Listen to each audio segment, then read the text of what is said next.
MSR news channel. ప్రస్తుతానికి మనం retired ఉద్యోగ భవనంలో ఉన్నాం. రిటైర్డ్ ఉద్యోగుల సమస్యలను పరిష్కరించాలని ఈరోజు వారు జిల్లా కలెక్టర్కి వినతి పత్రం ఇవ్వడం జరిగింది. ప్రధానంగా వారి డిమాండ్స్ ఏంది, వారు ఎటువంటి డిమాండ్స్ కోరుతున్నారు, వారి సమస్యలు ఏంది, ఒకసారి వారిని అడిగి తెలుసుకుందాం. సార్ నమస్కారం. సార్ నమస్కారం అండి. చెప్పండి సార్, మీ ఏంటిది మీ ప్రధాన డిమాండ్స్ ఏంటి? తెలంగాణ రాష్ట్ర ప్రభుత్వ రిటైర్డ్ ఉద్యోగుల సంఘం హైదరాబాద్ ములుగు జిల్లా మాకు గత సుదీర్ఘకాలంగా పెండింగ్లో ఉన్నటువంటి న్యాయమైనటువంటి సమస్యలు పరిష్కరించాలని చెప్పి మరి ముఖ్యమంత్రికి కలెక్టర్ల ద్వారా వినతి పత్రాన్ని ఇవ్వడం జరుగుతున్నది. మరి ముఖ్యంగా సమస్యల్లో ఈహెచ్ఎస్ ద్వారా నగదు రహిత వైద్య సదుపాయము మాకు మా పెన్షన్ నుండి 1% మినహాయించి మరి ఆ వైద్య సౌకర్యం కల్పించాల్సిందిగా మేము ప్రభుత్వాన్ని డిమాండ్ చేస్తున్నాము.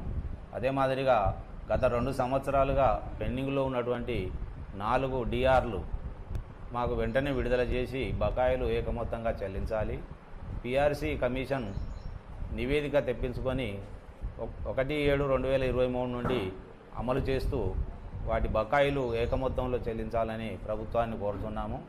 అదే మాదిరిగా పెండింగ్లో ఉన్నటువంటి మెడికల్ రియంబర్స్మెంట్ బిల్లులు, తర్వాత మరణించినటువంటి విశ్రాంత ఉద్యోగుల పెండింగ్ బిల్లులు వెంటనే ఈ కుబేర్ ద్వారా మరి చెల్లించాలని ప్రభుత్వాన్ని డిమాండ్ చేస్తున్నాము. అదే మాదిరిగా మరొక ముఖ్యమైన సమస్య కమ్యూటేషన్ రికవరీ 15 సంవత్సరాలు కాలంగా మరి చేస్తున్నారు. దాన్ని 12 సంవత్సరాలకు తగ్గించి మరి ఇప్పుడు ఉన్నటువంటి వడ్డీ రేట్ల ప్రకారం 12 సంవత్సరాలకే అది పూర్తి చేయాలని చెప్పి ప్రభుత్వాన్ని మేము ప్రధానంగా డిమాండ్ చేస్తూ ఈరోజు ముఖ్యమంత్రి గారికి కలెక్టర్ల ద్వారా వినతి పత్రాన్ని సమర్పించడం జరిగింది. ఉద్యోగుల ఎంప్లాయీస్ అధ్యక్షులు, జిల్లా అధ్యక్షులు సారయ్య గారు ఉన్నారు. వారితో ఒకసారి మనం మాట్లాడే ప్రయత్నం చేద్దాం. చెప్పండి సార్, ఏంటి మీ సమస్యలు ఏంటి?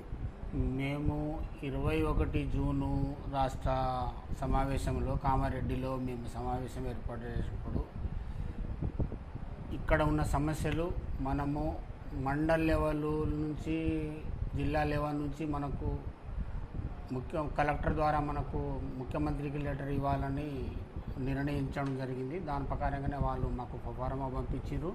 దాని ప్రకారంగానే మేము మండల్ నుంచి పిలిపించుకొని జిల్లా లెవెల్లో మేము ఈరోజు కలెక్టర్ గారికి వినతి పత్రము ముఖ్యమంత్రి గారికి ఇవ్వడం జరిగింది. కాబట్టి మాకు రావాల్సిన బకాయిలన్నీ సక్రమంగా జరగాలని మేము గవర్నమెంట్కి రిక్వెస్ట్ చేస్తున్నాం. కాబట్టి ధన్యవాదాలు. అంటే ఇప్పుడు రిటైర్డ్ ఉద్యోగుల సంఘం మీరు ఎప్పుడు ఏర్పాటు చేసిండ్రు? మీ సంఘం ఎంతమంది ఉన్నారు?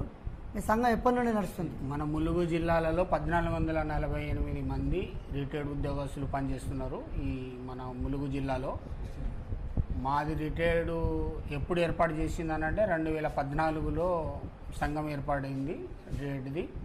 మేము రిటైర్డ్ అనేది 1982 నుంచే పెన్షన్ అనేది నకారా ద్వారా మాకు పెన్షన్ ఇప్పించడం జరిగింది. ఆయన సెలవులనే మాకు పెన్షన్ వస్తుంది ప్రతి నెల. అప్పటి నుంచి నడుస్తుంది. ఓకే, ఇప్పుడు మీ ప్రధానమైన న్యాయమైన డిమాండ్స్ ఏంటంటే మీకు రిటైర్డ్ రావాల్సిన బెనిఫిట్స్ రావాలని మెడికల్ బిల్స్. అంటే ఇంతకుముందు గతంలో ఎప్పుడైనా మీరు కలెక్టర్లకు కానీ ఎవరికైనా వినతి పత్రం అందజేయడం జరిగిందా? ఏప్రిల్ పోయిన సంవత్సరం ఏప్రిల్ మనం 10వ తారీఖు సేమ్ సిచ్యువేషన్లలో మేము నిరసన అనేది చేయడం జరిగింది. అప్పుడు కూడా పోయిన ప్రభుత్వం తెలంగాణ బీఆర్ఎస్ ప్రభుత్వం కూడా ఏం చేయలేకపోయింది. కాబట్టి మార్పు కోరాలని మేము తెలంగాణ ప్రభుత్వానికి మార్పు కోరేసి కాంగ్రెస్ ప్రభుత్వానికి ఇవ్వడం జరిగింది. ఇది కూడా అలాగనే ఉన్నది కాబట్టి వీళ్ళు కూడా మేము ఈరోజు ఇవ్వడం జరిగింది. Okay right. మనం చెప్పుకున్నట్లయితే తెలంగాణ రాష్ట్రంలో రిటైర్డ్ ఉద్యోగస్తుల సమస్యలను పరిష్కరించాలని గతంలో కూడా గత ప్రభుత్వానికి కూడా వారి యొక్క సమస్యలను చెప్పుకున్నా వారి సమస్యలు తీరలేదని, ఇప్పుడు నూతనంగా కొత్త ప్రభుత్వం ఏర్పడింది, ఏ ప్రభుత్వంలోనైనా మా సమస్యలు పరిష్కారం అయితే కావచ్చు అని చెప్పి ఆ రాష్ట్ర వ్యాప్తంగా ఉద్యోగస్తులందరూ ఈరోజు జిల్లా కలెక్టర్లకు వినతి పత్రం ఇవ్వడం జరిగింది.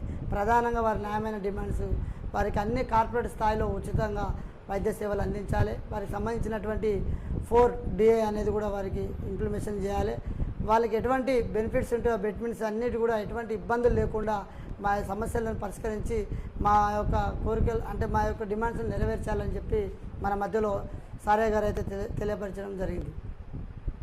ప్రభుత్వ రిటైర్డ్ ఉద్యోగుల సంఘం మా యొక్క సుదీర్ఘకాలమైనటువంటి అపరిష్కృత సమస్యలు సాధన కోసం తమ ద్వారా ముఖ్యమంత్రి గారికి విజ్ఞాపన పత్రాన్ని సమర్పించడం జరుగుతుంది సార్.